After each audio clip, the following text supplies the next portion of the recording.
नमस्कार. आज आहे भाऊबीज. नेहमीचा प्रभावीचा हा रस्ता आहे तो नेहमी गजबजलेला असतो. सकाळचे 8च वाजलेत, परंतु त्यावेळचं ट्रॅफिक, त्यावेळची लोकांची येण्याची जाण्याची जी वर्दळ असते ती फार जोरात असते.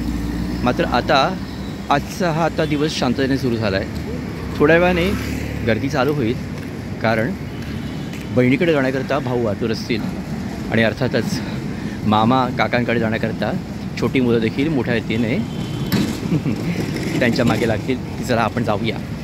आणि म्हणूनच मला वाटतं की भाऊबीजेच्या ह्या दिवशी सगळ्यांनी एकत्र यावं, एकमेकाच्या घरी जावं, गोडधोड खावं आणि एकमेकाची विचारपूस करावी.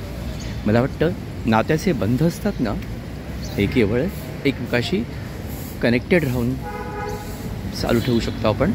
आणि म्हणूनच हे बंध जपण्याकरता स्टे कनेक्टेड, आणि हेच शेवटी आपलं जीवनाचं यश आहे, जीवन मार्ग आहे. नमस्कार. द विनिंग टॉक्समध्ये विनय पोदार.